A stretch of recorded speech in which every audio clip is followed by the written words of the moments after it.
سبيل الدموع سبيل مريح. السلام علیکم ورحمۃ اللہ وبرکاتہ. نحمده ونصلي على رسوله الكريم، اما بعد فاعوذ باللہ من الشیطان الرجیم.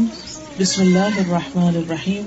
رب اشرح لي صدری ويسر لي امری واحلل عقدۃ من لسانی یفقهوا قولی. عزیز بہنوں، ہم سب اس دنیا میں آئے ہیں اور ایک دن واپس جانا ہے، اور جب واپس جانا ہے تو اس زندگی میں جو کچھ کیا ہے اسے اپنے سامنے پائیں گے. یوم یتذکر الانسان ما سعی. اس دن انسان یاد کرے گا کہ اس نے کیا دوڑ دھوپ کی تھی، کیا کوشش کی تھی، کس چیز میں وقت لگایا تھا. اس لیے بہت ضروری ہے کہ ہم سب سوچ سمجھ کر زندگی بسر کریں اور اپنے وقت کو بہت عقل مندی کے ساتھ استعمال کریں، کیونکہ کل کا دن یقینی دن ہے. اس سے کوئی بھی فرار نہیں، ہم میں سے کوئی بھی نہیں بھاگ سکتا. کوئی یہ کہے میں مرنا نہیں چاہتا تو اس کی ایک نہیں سنی جائے گی. کوئی کہے میں مر کے قبر میں نہیں جانا چاہتا تو اس کی کوئی ایک نہیں سنتا، چاہے وہ کتنا ہی روئے، کتنا ہی چیخے پکارے، لیکن آخری انجام وہی ہے. کوئی یہ کہے کہ مرنے کے بعد جب میں خاک ہو جاؤں تو دوبارہ نہ اٹھایا جاؤں تو یہ بھی نہیں سنا جائے گا. کوئی اگر یہ کہے کہ پھر اٹھا کر میرا حساب نہ لیا جائے تو یہ بھی نہیں سنا جائے گا. یہ سب کچھ تو ہونا ہی ہونا. ہماری مرضی صرف اس زندگی میں ہے کہ جس میں ہم اپنی منمانی کرتے رہتے ہیں، لیکن جب ایک دفعہ یہ زندگی ہاتھ سے نکل گئی تو اس کے بعد ہماری کوئی اپنی مرضی نہ رہے گی. اس لیے جب تک ہمیں اپنی مرضی کرنے کا موقع ملا ہوا ہے تو اس کے لیے ہم پوری کوشش کریں کہ ہم اس کو اللہ کی مرضی کے تابع کر دیں، اپنی زندگی کو اللہ کی مرضی کے مطابق گزاریں، تاکہ کل پھر اللہ سبحانہ وتعالی ہم سے راضی ہو کر ہمیں راضی کر دیں. اس کے لیے ضروری ہے کہ ہم صحیح علم حاصل کریں، قرآن و سنت کا علم. قرآن مجید پڑھنے کے ساتھ ساتھ نبی صلی اللہ علیہ وسلم نے جس طریقے پر قرآن مجید کی وضاحت کی ہے اور جو کچھ احادیث میں موجود ہے اس کو سمجھنا بھی بہت ضروری ہے. تو آج میں آپ کے سامنے رسول اللہ صلی اللہ علیہ وسلم کی ایک حدیث جسے ترمذی نے روایت کیا ہے بیان کروں گی. آئیے اس حدیث کو سنتے ہیں، پھر اس کا ترجمہ سنیں گے. ما يدخل الجنة عن معاذ بن جبل رضي الله عنه قال قلت يا رسول الله أخبرني بعمل يدخلني الجنة ويباعدني عن النار. قال لقد سألت عن عظيم وإنه ليسير على من يسره الله تعالى عليه. تعبد الله لا تشرك به شيئا وتقيم الصلاة وتؤتي الزكاة وتصوم رمضان وتحج البيت. ثم قال ألا أدلك على أبواب الخير. الصوم جنة والصدقة تطفئ الخطيئة كما يطفئ الماء النار. وصلاة الرجل في جوف الليل. ثم تلا تتجافى جنوبهم عن المضاجع يدعون ربهم خوفا وطمعا ومما رزقناهم ينفقون. فلا تعلم نفس ما أخفي لهم من قرة أعين جزاء بما كانوا يعملون. ثم قال ألا أخبرك برأس الأمر وعموده وذروة سنامه قلت بلى يا رسول الله قال رأس الأمر الإسلام وعموده الصلاة وذروة سنامه الجهاد ثم قال ألا أخبرك بملاك ذلك كله فقلت بلى يا رسول الله فأخذ بلسانه وقال كف عليك هذا قلت يا نبي الله وإنا لمؤاخذون بما نتكلم به فقال ثكلتك أمك وهل يكب الناس في النار على وجوههم أو قال على مناخرهم إلا حصائد ألسنتهم. معاذ بن جبل رضی اللہ عنہ سے روایت ہے کہ میں نے عرض کیا یا رسول اللہ صلی اللہ علیہ وسلم مجھے ایسا عمل بتائیے جو مجھے جنت میں داخل کر دے اور جہنم سے دور کر دے. آپ نے فرمایا تم نے ایک بہت بڑی بات پوچھی ہے، البتہ جس کے لیے اللہ آسان فرما دے اس کے لیے آسان ہے، اور وہ یہ ہے کہ تم صرف اللہ ہی کی عبادت کرو، اس کے ساتھ کسی کو شریک نہ ٹھہراؤ، نماز قائم کرو، زکوٰۃ دو، رمضان کے روزے رکھو اور بیت اللہ کا حج کرو. پھر فرمایا کیا میں تمہیں خیر کے دروازے نہ بتاؤں؟ روزہ ڈھال ہے، صدقہ گناہوں کو اس طرح ختم کر دیتا ہے جیسے پانی آگ کو، اور انسان کا آدھی رات کو نماز پڑھنا. پھر آپ نے یہ آیت پڑھی تتجافی جنوبہم عن المضاجع آخر تک. پھر آپ نے فرمایا کیا میں تمہیں دین کی بنیاد، اس کا ستون اور اس کے کوہان کی بلندی کے بارے میں نہ بتاؤں؟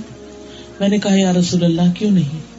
فرمایا اس دین کی بنیاد اسلام ہے، یعنی فرما برداری، تابعداری. اس کا ستون نماز ہے، اس کے کوہان کی بلندی جہاد ہے. پھر فرمایا کیا میں تمہیں ان چیزوں کا مجموعہ نہ بتاؤں؟ میں نے عرض کیا کیوں نہیں یا رسول اللہ صلی اللہ علیہ وسلم. آپ نے اپنی زبان مبارک پکڑی اور فرمایا اسے اپنے اوپر روک رکھو. میں نے عرض کیا اللہ کے نبی کیا گفتگو کے بارے میں بھی ہماری پکڑ ہوگی؟ یعنی جو باتیں ہم زبان سے کہتے ہیں ان پر بھی پوچھ ہوگی. آپ نے فرمایا تمہاری ماں تم پر روئے؟ کیا لوگوں کو دوزخ میں منہ یا نتنوں کے بل یعنی ناک کے بل زبان کے علاوہ بھی کوئی چیز گراتی؟ نبی صلی اللہ علیہ وسلم نے یہ تعلیم حضرت معاذ بن جبل کو تبوک سے واپسی پر دی تھی. تو اس سے یہ پتہ چلتا ہے کہ اللہ کے رسول صلی اللہ علیہ وسلم سکھانے کا کوئی موقع بھی ہاتھ سے جانے نہیں دیتے تھے، اور خصوصاً جب کسی کے اندر طلب ہوتی تھی، کیونکہ یہاں حضرت معاذ خود نبی صلی اللہ علیہ وسلم کو اکیلے پا کر ان سے سوال کرتے ہیں کہ مجھے کوئی ایسا عمل بتا دے کہ میں جنت میں چلا جاؤں. ان کا ہم اور غم اور فکر یہی تھی، کیونکہ وہ عقل مند لوگ تھے. انہیں معلوم تھا کہ دنیا میں جو کچھ ہے تو بہت جلد ہاتھ سے جانے والا ہے، اور اصل وہ ہے جو آخرت کے لیے ذخیرہ ہو. پھر آپ دیکھیے کہ صحابہ کرام کو جو کچھ وہ پوچھتے تھے وہ اس میں سنجیدہ ہوتے تھے اور وہ عمل بھی کرنا چاہتے تھے. ایسے نہیں تھا کہ سوال برائے سوال اور سوال برائے بحث اور سوال برائے ایسے ہی وقت گزارنے کے یا ٹائم پاس کرنے کے، بلکہ وہ ایسے سوال کرتے تھے جن سے واقعی ان کو کچھ ملے تو فائدہ بھی ہو. اس میں نبی صلی اللہ علیہ وسلم نے جو جواب دیا تو اسے فرمایا تم نے تو بہت بڑی بات پوچھی، ویری گڈ کوشچن، بہت عظیم کام کے بارے میں تم نے سوال کیا ہے. اور یہ حقیقی زندگی یہی ہے کہ انسان جنت میں داخل ہو جائے، جہنم سے دور ہو جائے، اور اصل کامیابی بھی یہی ہے. اگر دنیا میں کسی کے پاس قارون کا خزانہ ہے لیکن اگر انجام بھی قارون جیسا ہے تو اس خزانے کا کچھ بھی فائدہ نہیں. پھر اوور آل بھی ہم دیکھتے ہیں کہ صحابہ چونکہ دنیا کو بھی جانتے تھے اور آخرت کو بھی جانتے تھے، اس لیے ان کی پریفرنس آخرت تھی، ان کی پرائرٹی آخرت تھی. ہم نے دنیا کے بارے میں تو بہت کچھ جان لیا ہے کہ کہاں کہاں کس چیز میں فائدہ ہے، لیکن آخرت کے بارے میں نہیں جانتے. اس لیے ہماری پرائرٹی اور پریفرنس دنیا ہی ہوتی ہے. ہمارے سارے رنج، غم، فکر، پریشانی جس کے ارد گرد ہمارا دماغ گھومتا ہے وہ دنیا ہی سے متعلق ہوتی ہے. پھر آپ دیکھیے کہ رسول اللہ صلی اللہ علیہ وسلم نے جو ان کو بتایا اس سے پہلے ان کو بتایا کہ سوال بڑا ہے، بڑی بات تم نے پوچھی ہے، لیکن مشکل نہیں، اس کے لیے بہت آسان ہے جس کے لیے اللہ اس کو آسان کر دے. یعنی تمہارے لیے آسانی ہو جائے گی اگر اللہ نے تمہیں توفیق دے دی. تو اس سے یہ بھی پتہ چلتا ہے کہ دین آسان ہے، مشکل نہیں ہے. یہ مشکل اور رکاوٹ ہمارے اپنے اندر ہوتی ہے. قرآن پاک کے جو احکامات ہیں ان کے بارے میں اللہ تعالیٰ فرماتے ہیں یرید اللہ بکم الیسر ولا یرید بکم العسر، کہ اللہ تمہارے ساتھ آسانی چاہتا ہے، تنگی نہیں چاہتا. یعنی اللہ تعالیٰ احکامات اس لیے نہیں دے رہا کہ تم مشکل میں ڈالے.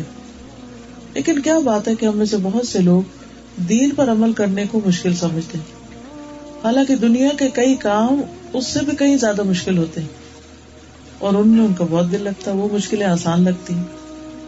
اصل چیز کیا ہے؟ جس چیز کا شوق ہوتا ہے، جس چیز کی خوشی ہوتی ہے، وہ بڑے سے بڑا، بھاری سے بھاری کام بھی انسان کو بڑا نہیں لگتا، مشکل نہیں لگتا. اب آپ دیکھیے کہ جیسے اگر آپ کو کوئی خریداری کرنی ہے، بازار میں جانا ہے، تو وہاں گھومنا پھرنا کوئی آسان تو نہیں. اکثر لوگ جب جاتے ہیں تو کتنے ایگزاسٹ ہو جاتے ہیں، اور گھنٹہ تو کچھ چیز ہی نہیں، کئی گھنٹے لگ جاتے ہیں. اس کے برعکس اگر انہیں کہا جائے کہ 15 منٹ ذرا آرام سے نماز پڑھ لو تو وہ ان کو بہت مشکل لگتی ہے. گھنٹہ بھر گھومنا مشکل نہیں لگتا. اسی طرح آپ دیکھیے کہ بہت سے لوگوں کی جابس کھڑی جابس ہوتی ہیں، وہ بیٹھ نہیں سکتے، سارا دن کھڑے رہتے ہیں. جیسے سیکورٹی کی جاب ہے، اس میں بہت ٹائم کھڑا ہونا پڑتا ہے، گھومنا پھرنا پڑتا ہے، لیکن لوگ آرام سے کھڑے رہتے ہیں. ایسے لوگوں کو کہا جائے کہ اللہ کے حضور قیام میں کھڑے ہو جاؤ تو وہ ان کو بہت بھاری لگے گا، بہت مشکل لگے گا، کیونکہ دل کی بات ہے، میں دل نہیں ہے اس میں. حالانکہ اس کام کو جو وہ دنیا کا شوق سے کرتے ہیں، اس کے نتیجے میں کیا ملتا ہے زیادہ سے زیادہ، اور جو اللہ سبحانہ و تعالیٰ کی عبادت کے نتیجے میں انسان کو ملنے والا ہے تو کہیں بڑا ہے. پھر آپ دیکھیے کہ اگر ہم بھی عبادت کریں تو خوشی سے کریں، شوق سے کریں، کیونکہ ہم اللہ پر احسان نہیں کر رہے. عبادت میں ہمارا اپنا ہی فائدہ ہے، اس کا نتیجہ اور اس کا صلہ اور اس کا بدلہ ہمیں ہی ملنے والا ہے. تو سب سے پہلی چیز جو آپ نے بتائی وہ ہے تعبد اللہ ولا تشرک بہ شیئا. پہلا کرنے کا کام توحید ہے، شرک سے بچنا ہے. کیونکہ اگر کوئی شرک کر رہا ہو تو اس کے سارے نیک عمل برباد ہے، کچھ بھی قبول نہیں اس سے، نہ نماز ہے، نہ روزہ، نہ صدقہ، نہ خیرات، محنت تک، جس چیز کے لیے بھی تھکتا سب برباد ہے. تو اس لیے یہ بہت ضروری ہے کہ انسان توحید اور اس کے جتنے بھی متعلقہ اشیاء ہیں ان کو بہت اچھی طرح سمجھ لے، بہت اچھی طرح جان لے. عبداللہ بن مسعود سے مروی ہے کہ ایک شخص تھا جس نے توحید کے علاوہ کوئی اور نیک عمل ابھی نہیں کیا تھا. تو اس کی موت کا وقت آ گیا. جب وہ فوت ہونے کے قریب ہو تو کہنے لگا کہ جب میں مر جاؤں تو مجھے جلا دینا، میری جسم کا کوئلہ بنے اس کو راکھ کو پیس دینا، پھر جس دن تیز ہوا چلے تو کچھ اڑا دینا، کچھ سمندر میں بہا دینا. تو گھر والوں نے ایسے کیا. تو جو ہی انہوں نے کیا تو اللہ سبحانہ تعالیٰ نے فرشتوں کو حکم دیا، پانی کے فرشتوں کو اور ہوا کے فرشتوں کو، کہ اس کے جسم کو ذرہ ذرہ نکالنا ہے. لا کر انہوں نے سمیٹ کے رکھ دیا اور اللہ سبحانہ تعالیٰ نے اسے اٹھا کھڑا کیا. وہ تو اس کے بغیر بھی اٹھا سکتا ہے، لیکن بہرحال ایک پروسیجر ہے. تو اس پر اللہ سبحانہ تعالیٰ نے اس سے پوچھا کہ اس کام پر تمہیں کس چیز نے مجبور کیا؟ تو اس نے کہا اللہ تعالیٰ آپ کے خوف میں، میں آپ کے حساب سے ڈرتا. اس پر اللہ تعالیٰ نے اس کی بخشش فرمائی. تو یہ جو حساب کا خوف ہے، یہ جو ڈر ہے کہ اللہ تعالیٰ پوچھے گا اور ہمیں جواب دینا ہے، اور ہم اپنے طور پر جتنی بھی کوشش کریں اس کے لیے اچھے عمل کرنے کی، اور جو بھی ہم ایفرٹ لگائیں وہ اسی کے بعد ہی آئے گی جب ہمیں اپنے انجام کے بارے میں فکر ہوگی کہ ہم کس طرف جا رہے ہیں. مثلاً اگر آپ کسی سڑک پر جا رہے ہیں اور آپ کو پتا ہو کہ سڑک کا اختتام آگے کسی ندی میں ہو رہا ہے، کسی اسٹریم میں ہو رہا ہے، کسی لیک میں ہو رہا ہے، اور بریک آپ کی فیل ہو گئی ہے، بریک نہیں آپ لگا سکتے، تو ہر گزرتا ہوا لمحہ کیسے گزرے گا؟ کیسے گزرے گا؟ سخت خوف کی حالت میں. اور یہ بھی ہو کہ آپ دائیں بائیں نکل بھی نہ سکتے ہو گاڑی سے، دائیں بائیں آگ لگی ہوئی ہو، نہ ادھر جا سکتے نہ ادھر جا سکتے ہو، اور بریک ہے ہی نہیں. تو عزیز بہنوں، یہ زندگی کا سفر جو ہم گزار رہے ہیں نا، اس کی کوئی بریک نہیں ہے. ہم اگر کہیں نا آج کا دن روک لیں، بریک لگا لیں اپنی اس گاڑی کو، نو بریک. بس جو وقت آپ کے پاس بچا ہوا ہے اس کو میکسیمم اچھے سے اچھے کاموں میں گزار لیں. اور ان میں سب سے پہلا کام جو کرنے کا ہے وہ شرک سے پرہیز ہے، کہ اللہ سبحانہ و تعالیٰ کے ساتھ کسی اور کو شریک نہ کیا جائے. نہ کسی مقرب فرشتے کو اور نہ کسی نبی مرسل کو. اللہ سبحانہ و تعالیٰ کو پکاریں لیکن اللہ کے علاوہ کسی اور کو مدد کے لیے نہ پکاریں. یعنی بعض لوگ ہوتے ہیں نا کہ اللہ تعالیٰ کے علاوہ ملائکہ کو، جنات کو یا بزرگان دین کو پکارتے ہیں مدد کے لیے. یہ سب چیزیں شرک میں آتی ہیں. پھر اسی طرح ظاہری شرک کے علاوہ شرک خفی سے بچنا بھی ضروری ہے، اور وہ ہے ریاکاری، دکھاوا، کہ انسان کسی دوسرے انسان کو دیکھ کر اچھے عمل کرے، کہ اس کو دکھانے کے لیے کہ میں بھی کر سکتا ہوں، تم اپنے آپ کو کیا سمجھتے ہو.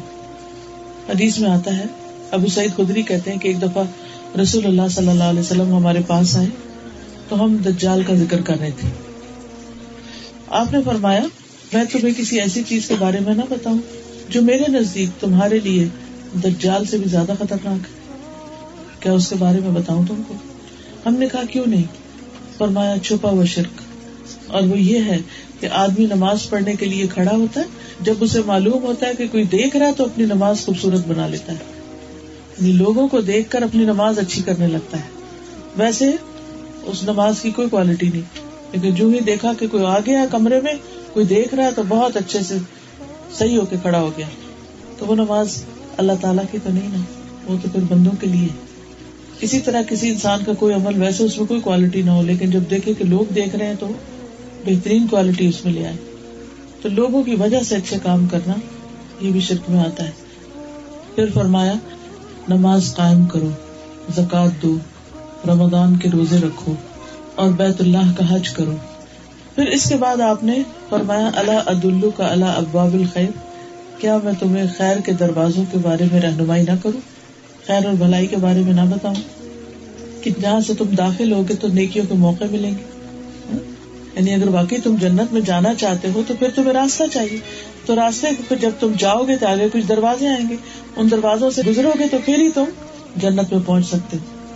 سب سے پہلے فرمایا الصوم جنہ، روزہ ڈھال ہے، یعنی دنیا میں گناہوں سے بچاتا ہے اور آخرت میں جہنم سے بچانے والا ہے. روزہ مومن کا قلعہ ہے. نبی صلی اللہ علیہ وسلم نے فرمایا روزہ ڈھال ہے اور مومن کے قلعوں میں سے ایک قلعہ ہے. قلعہ کیا ہوتا ہے؟ فورٹ کیا ہوتا ہے؟ کہ جس کے اندر انسان جا کر دشمن سے بچ جاتا ہے. تو رمضان میں جب خاص طور پر روزے آتے ہیں تو اس کے دشمنوں کو بگا دیا جاتا ہے اور انسان کو محفوظ کر لیا جاتا ہے. پھر اسی طرح یہ ڈھال جو ہے یہ قبر میں بھی ہے کہ جب انسان کو دفن کیا جاتا ہے تو جب مردے کو دفنا کے جا رہے ہوتے ہیں تو جو مردہ ہے اس کی روح واپس لوٹا دی جاتی ہے، تو وہ سننے لگتا ہے اور وہ اس وقت سن رہا ہوتا ہے جوتوں کی آہٹ تک، یعنی زمین کی جو دھم دھم ہوتی ہے وہ بھی سن رہا ہوتا ہے. تو مردے کو جب دفن کر کے واپس جاتے ہیں تو مردے کی روح واپس لوٹائی جاتی ہے اس کے اندر. اور اس طرح جب وہ جا رہے ہوتے ہیں تو اس کے بعد حساب کتاب شروع ہوتا ہے. اب جو یہ منکر نکیر آ رہے ہوتے ہیں تو میت کے سرہانے کی طرف نماز آ جاتی، اسے پروٹیکٹ کر لیتی، روزہ دائیں طرف آ جاتا ہے، زکوٰۃ بائیں طرف آ جاتی، اور دوسرے نیک کام، صدقہ، خیرات، نیکیاں وغیرہ جو لوگوں کے ساتھ بھلائیاں کی تھی سب پاؤں کی طرف آ جاتی، اور وہ چاروں طرف سے پروٹیکٹڈ ہوتا ہے. تو اس کے پاس جب سرہانے کی طرف سے کوئی چیز آتی ہے تو نماز کہتی ہے ادھر سے رستہ نہیں، دائیں طرف آتا ہے تو روزہ کہتا ہے ادھر سے نہیں آ سکتا، بائیں طرف آتا ہے تو زکوٰۃ روک لیتی، پاؤں کی طرف سے آتا ہے تو باقی نیک اعمال اور نیکیاں روک دیتی. اس لیے کتنا ضروری ہے کہ انسان ایسے کام کرے کہ جس سے اس کی مختلف تکلیفوں سے پروٹیکشن ہو. پھر اسی طرح قیامت کے دن بھی روزہ سفارش کرے گا کہ یار میں نے اسے کھانے اور خواہشات پوری کرنے سے روکا رکھا تو اس کے بارے میں میری سفارش قبول فرما. پھر یہ کہ جہنم سے ڈھال ہے روزہ. رسول اللہ صلی اللہ علیہ وسلم نے فرمایا جس نے اللہ کی راہ میں ایک دن کا روزہ رکھا، یعنی اللہ کی خاطر، اللہ تعالیٰ اس کے اور دوزخ کے درمیان ایسی خندق بنا دیتا ہے، ایسی ڈچ جیسے کہ زمین اور آسمان کے درمیان فاصلہ ہے، یعنی جہنم کو اسے اتنا دور کر دیتا ہے. پھر اس کے بعد خاص طور پر صدقے کا ذکر کیا گیا. وَالصَّدَقَةُ تُطْفِئُ الْخَطِيئَةَ كَمَا يُطْفِئُ الْمَاءُ النَّارَ، صدقہ گناہوں کو مٹا دیتا ہے جیسے پانی آگ کو مٹاتا ہے. یعنی کہیں آگ لگ جائے تو ہم کیا کرتے ہیں؟ فوراً پانی ڈالتے ہیں تاکہ آگ بجھ جائے. اور ہر طرح کا صدقہ جو ہے وہ گناہوں کو مٹاتا ہے. حدیث میں آتا ہے صدقہ کرنے والوں کی قبروں سے حرارت بجھاتا ہے، یعنی قبر کے عذاب سے نجات دیتا ہے. قیامت کے دن مومن اپنے صدقے کے سائے کے نیچے ہوگا، یعنی جو کچھ اس نے دوسروں کے ساتھ بلائیاں کی ہوں گی مال جان کے ساتھ، وہ اس کے لیے ایک امبریلا کی طرح بن جائیں گے اور وہاں پریشانی سے بچ جائے گا. پھر اسی طرح رات کی نماز کی بات ہوئی, یعنی عشاء اور فجر کے بیچ کی جو نماز ہے. آج کل تو راتیں بہت چھوٹی ہیں, شاید موقع نہ ملتا ہو آپ کو, لیکن سردیوں میں یہاں کتنی لمبی راتیں ہوتی ہیں. انسان اپنی پوری نیند لے لے اور اس کے بعد بھی اٹھ جائے تو تہجد کے لیے اٹھ سکتا ہے. لیکن اصل بات ہے نیت, ارادہ اور اس کی اہمیت.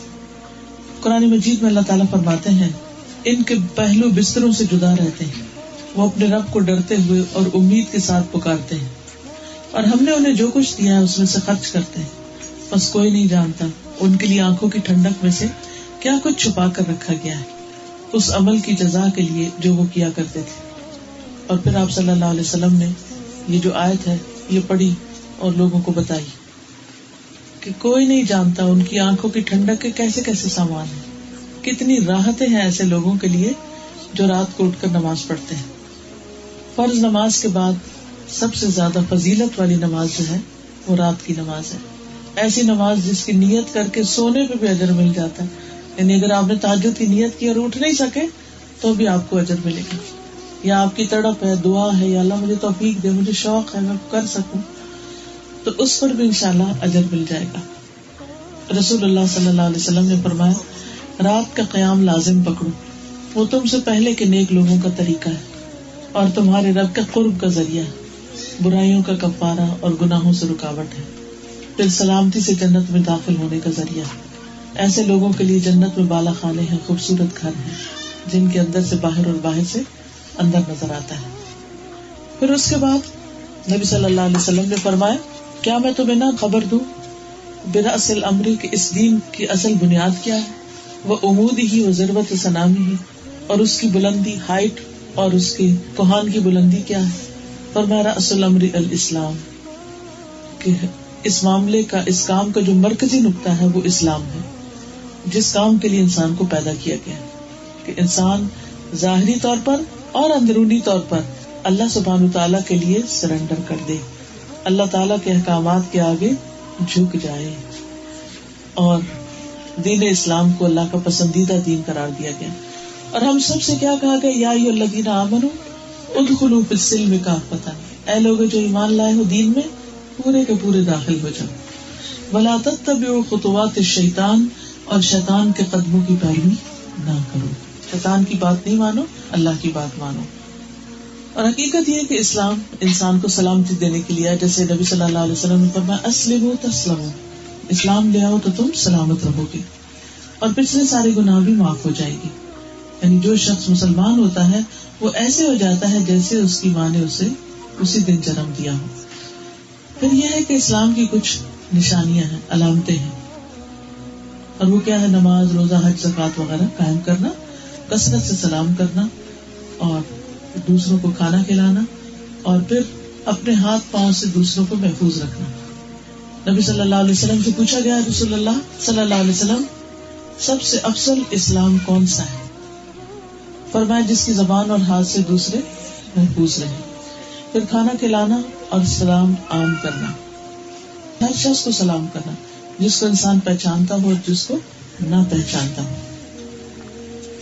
پھر اگر انسان ساری زندگی اللہ کی اطاعت پر قائم رہے اور اسی میں اس کا بڑھاپا آ جائے تو اس پر بھی بڑا آ جائے. نبی صلی اللہ علیہ وسلم نے فرمایا جس کسی مسلمان کے سر کے بال جیسے حالت اسلام میں سفید ہو جائے تو قیامت کے دن یہ اس کے لیے نور کا باعث ہے. ایک اور روایت میں آتا ہے اس کے ہر بال کے عوض ایک نیکی لکھی جاتی ہے اور ایک گناہ دور کیا جاتا ہے. پھر فرمایا وعمودہ الصلاۃ, اس کا ستون نماز ہے. یعنی اسلام کا ستون کیا ہے؟ نماز. جیسے آپ دیکھ رہے ہیں یہ ستون کھڑے, تو عام طور پر جو خیمہ گاڑا جاتا ہے تو اس کا ایک بیسک پلر ہوتا ہے بیچ میں, اور باقی جگہوں پہ کھونٹے لگا کے رسیاں لگا کے باندھ دیا جاتا ہے تو خیمہ بن جاتا ہے. تو اگر ستون نکال دیے جائیں تو چھت گر جائے گی, کیونکہ اگر کوئی چھت کھڑی ستون پر ہے تو گر جائے گی. اسی طرح جس کی نماز نہیں اس کا دین ختم, چھت گر گئی. تو اس لیے ہر حال میں انسان کو نماز کی پابندی کرنا لازم ہے. حدیث میں آتا ہے آپ نے فرمایا انسان اور اس کے کفر اور شرک کے درمیان فرق نماز چھوڑنا ہے. پھر ہے وزربۃ سنامہ الجہاد فی سبیل اللہ، اور اس کے کوہان کی بلندی اللہ کے راستے میں جہاد کرنا ہے. یعنی جہاد کا تذکرہ آپ نے یوں کیا کہ جیسے وہ کوہان کی بلندی، جیسے اونٹ کا ہمپ ہوتا ہے تو آپ نے دیکھا ہوگا وہ اس کی بیک میں اٹھا ہوا ہوتا ہے. تو کسی بھی چیز کا جو اٹھا ہوا حصہ ہوتا ہے اس کو سنام کہتے ہیں. تو ذربہ کہتے ہیں چوٹی کو، جیسے پہاڑ کی چوٹی کے لیے بھی لفظ استعمال ہوتا ہے. اور جہاد کا کیا معنی ہے؟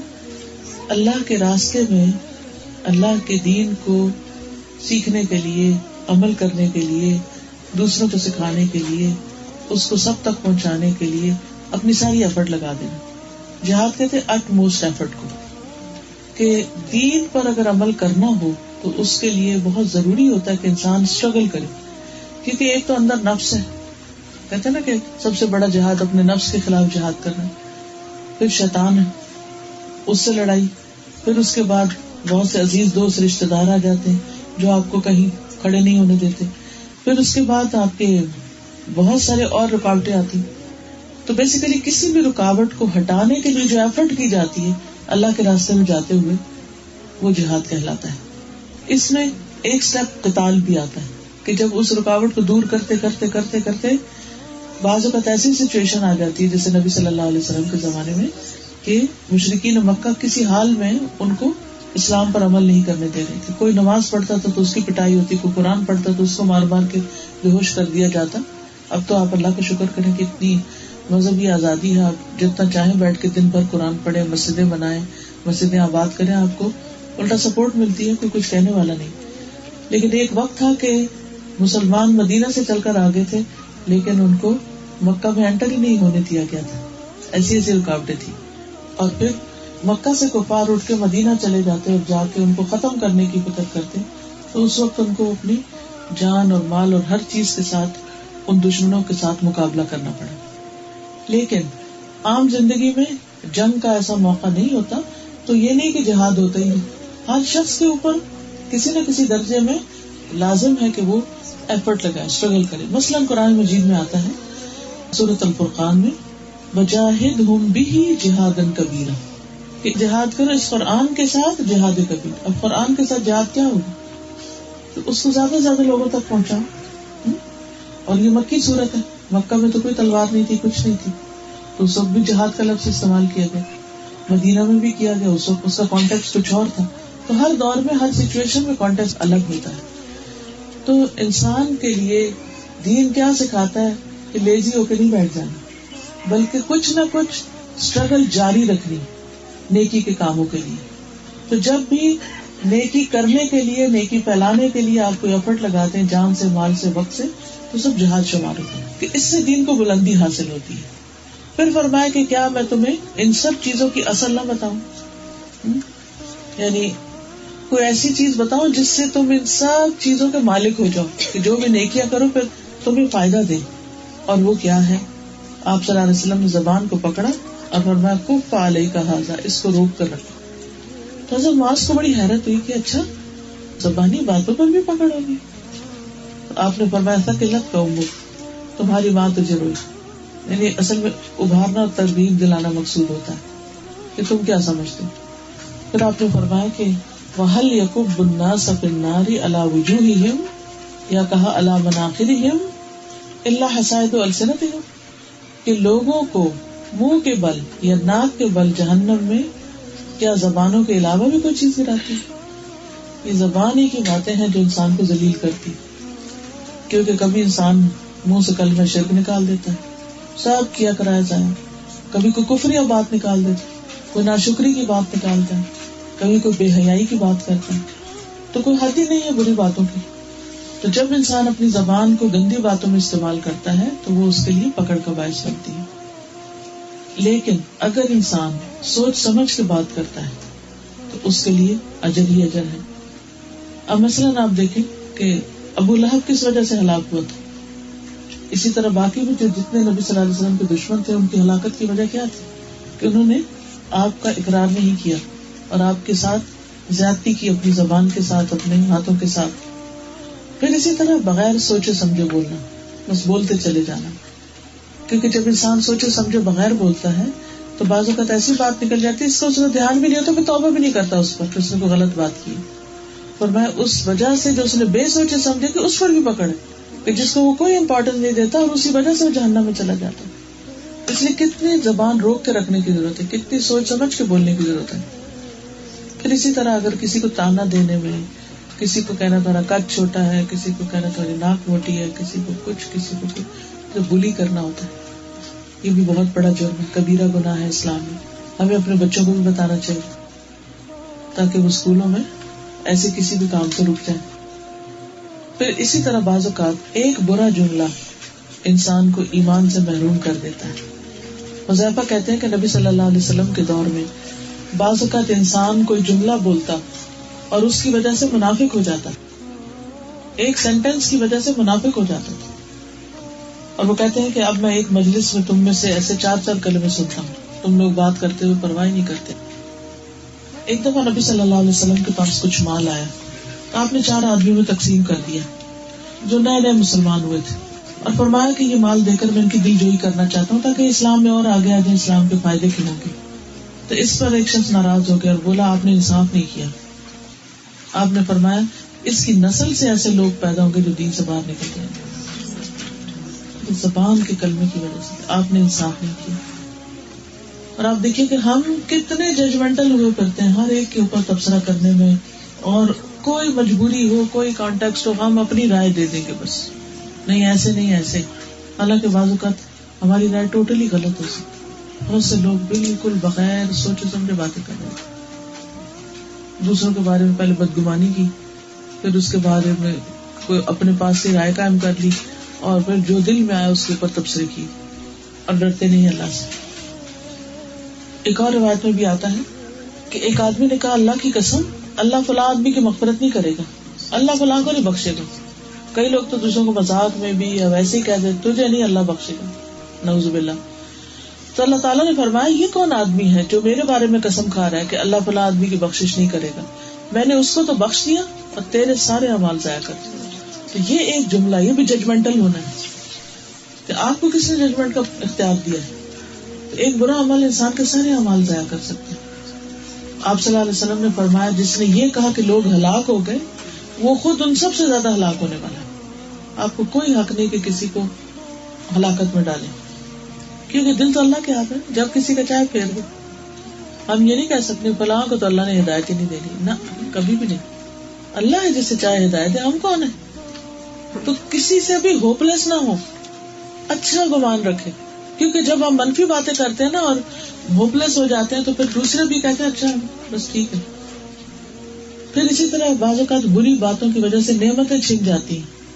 اب زبیر بیان کرتے ہیں کہ ان میں اور ایک انصاری میں جو بدر کی لڑائی میں بھی شریک تھے، مدینہ کی پتھریلی زمین کی نالی کے بارے میں جھگڑا ہو گیا. وہ اپنا مقدمہ لے کر رسول اللہ صلی اللہ علیہ وسلم کی خدمت میں گئے تو دونوں لوگ اس نالے سے اپنے باغ سیراب کرتے تھے. آپ نے فرمایا زبیر پہلے تم سیراب کرو پھر اپنے پڑوسی کو کرنے دو. تو اس کو غصہ آ گیا، کہا آپ نے اس لیے کہا نا کہ آپ کی پھوپھی کے بیٹے ہیں، ان کو اس لیے پہلے کیا. تو آپ کے چہرے کا رنگ بدل گیا. آپ نے فرمایا زبیر تم سیراب کرو اور اپنے پانی کو اپنے باغ میں اتنی دیر آنے دو کہ وہ دیوار تک چڑھ جائے. اس مرتبہ رسول اللہ صلی اللہ علیہ وسلم نے زبیر رضی اللہ عنہ کو ان کا پورا حق عطا فرمایا. اس سے پہلے آپ نے ایسا فیصلہ کیا جس میں دونوں کی رعایت تھی، لیکن جب انصاری نے آپ کو غصہ دلایا تو آپ نے زبیر کو واضح فیصلے کے مطابق پورا حق دیا. یعنی وہ ان کا حق بنتا تھا، ایسا نہیں کہ زیادتی کی، لیکن پہلے جو اس کو ملنے والا تھا جو یعنی کہ ایک طرح سے کمپنسیٹ ہی کیا جا رہا تھا، کہا کچھ بھی نہیں تمہارے لیے جاؤ. تو کئی دفعہ انسان اپنی زبان سے ایسی باتیں نکالتا ہے. مثلا ایک بوڑھا شخص تھا، اس کو بخار ہو گیا تو نبی صلی اللہ علیہ وسلم نے اسے فرمایا کہ کوئی بات نہیں ٹھیک ہو جاؤ گی، لا باس طہور انشاءاللہ. اس نے کہا تمہیں کیا پتا، یہ تو ایسا بخار ہے جو بوڑھے کو قبر میں لے کے اترے گا. تو آپ نے فرمایا اگر ایسا تو ایسا ہی، اور باقی وہ بخار سے لے مرا. تو کئی دفعہ کوئی اگر ہمیں نصیحت کرنے لگا تو ہم کہتے ہیں اپنے پاس ہی رکھنا نہیں چاہیے تمہاری بات، پتہ نہیں وہ کتنی کام کی بات ہو. اسی طرح اور بھی کئی چیزیں ہوتی ہیں کہ ہم دوسروں کے بارے میں ججمنٹل ہو جاتے ہیں.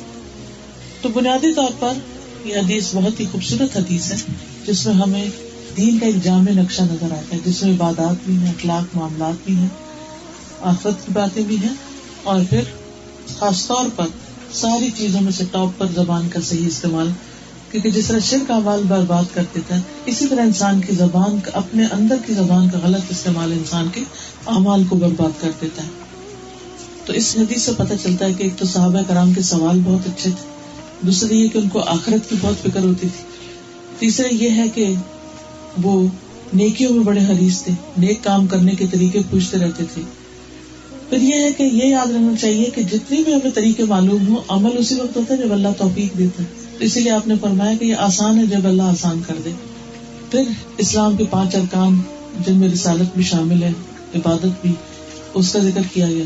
پھر نبی صلی اللہ علیہ وسلم کی عادت تھی کہ جب کسی چیز کو ذکر کرتے تو جواب میں تھوڑا سا کچھ اضافہ بھی واضح کر دیتے جو دوسرے نے پوچھا نہیں ہوتا. تو یہاں بھی اس نے جو پوچھا اس میں مزید چیزوں کا بھی آپ نے اضافہ کیا. پھر یہ آپ کی سخاوت تھی، ایک طرح سے علمی سخاوت. پھر اسی طرح یہ ہے کہ روزہ ڈھال ہے، اور جس کا روزہ ڈھال نہیں بنتا وہ روزہ پھر روزہ نہیں، وہ آخرت میں اس طرح فائدہ نہیں دے گا. کیونکہ اگر چھلنی کی طرح سوراخ ہو جائے روزے میں تو پھر وہ کیا کنٹین کرے گا. پھر صدقے کی ترغیب دی گئی کہ اگر انسان چاہتا ہے اس کی ساری غلطیاں صاف ہو جائیں، اللہ تعالیٰ معاف کر دے، تو انسان خوب صدقہ کرے. اور صدقے میں مختلف لوگوں کی عادت مختلف ہوتی. کچھ لوگ وہ ہوتے ہیں کہ جہاں جہاں جو ضرورت ہو فوراً کرتے چلے جاتے، دیر نہیں کرتے، انتظار نہیں کرتے. کچھ لوگ ہوتے ہیں جمع کرتے رہتے ہیں، اور اگر اللہ توفیق دے پھر اکٹھے ہی خرچ کرتے ہیں، اور بعض اوقات ان کی نیت بدل جاتی ہے تو اس کو اپنے بھی خرچ کر لیتے ہیں. کیونکہ دل جو ہے نا وہ ایک حال میں نہیں رہتا. تو نیکی کا خیال ہے تو بس کر ڈالو. بہت سے لوگ کہتے رہتے ہیں ہم بڑے گناہگار ہیں، تو یہ بار بار کہنے کی بجائے صدقہ کر دینا چاہیے.